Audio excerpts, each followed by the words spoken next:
வணக்கம். ஜிகேஎஸ்வி ரவிச்சந்திரன்.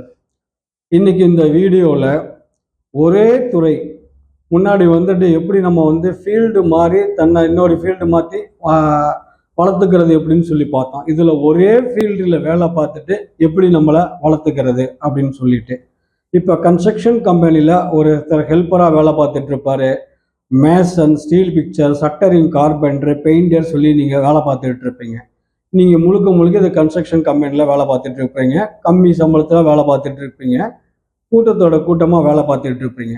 ஆனால் அந்த ஒரு கன்ஸ்ட்ரக்ஷனில் ஹெல்ப்பராக வேலை பார்த்தவர் மற்ற 4 வேலையும் mason, shuttering carpenter, steel fitter, painter இவங்களோட சேர்ந்து வேலை கற்றுக்கிட்டாருன்னா கொஞ்சம் கஷ்டமான வேலை தான். இந்த வேலையெல்லாம் அந்த ஹெல்ப்பர் கற்றுக்கிட்டாருன்னா அவர் மல்டி சிவில் டெக்னீஷியன் அப்படிங்கிற ஒரு கேட்டகரிக்கு அவர் மூவ் ஆகிடலாம். அதே மாதிரி ஒரு கொத்தனார் மற்ற 3 வேலையும் கற்றுக்கிட்டாருன்னா அவரும் சிவில் மல்டி டெக்னீஷியன். அது ஷட்டரிங் கார்பெண்டர் மற்ற 3 வேலையை கற்றுக்கிட்டாரும் அவரும் சிவில் மல்டி டெக்னீஷியன். பெயிண்டரும் மற்ற 3 வேலையை கற்றுக்கிட்டாருனால சிவில் மல்டி டெக்னீஷியன். அப்போ இவங்க கன்ஸ்ட்ரக்ஷன் கம்பெனியில் இருந்துட்டு அப்படியே ஃபெசிலிட்டி மேனேஜ்மெண்ட் கம்பெனியில் சிவில் மல்டி டெக்னீஷியன் அப்படிங்கிற ஜாப்புக்கு மாறிக்கலாம். அதே ஃபீல்டு தான்.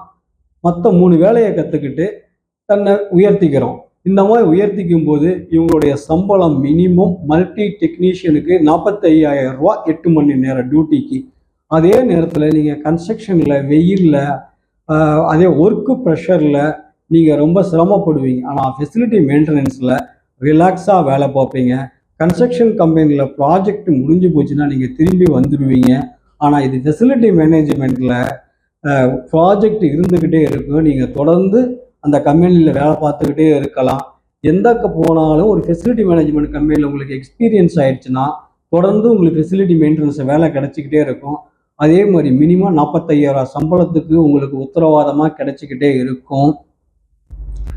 அதே போல் நீங்கள் தொடர்ந்து இந்த ஃபெசிலிட்டி மெயின்டெனன்ஸ் கம்பெனியில் நீங்கள் வேலை பார்க்கும்போது ஒரு டிராயிங்கு இந்த மாதிரி டிராயிங்கு ரீடிங் பண்ண இந்த மாதிரிலாம் தெரிஞ்சிக்கும் போது அப்படியே இன்டீரியர் ஃபினிஷிங் ஒர்க்கு கொஞ்சம் நீங்கள் கற்றுக்கும் போது இன்டீரியர் ஃபினிஷிங் டெக்னீஷியனாக நீங்கள் மாறிடுவீங்க.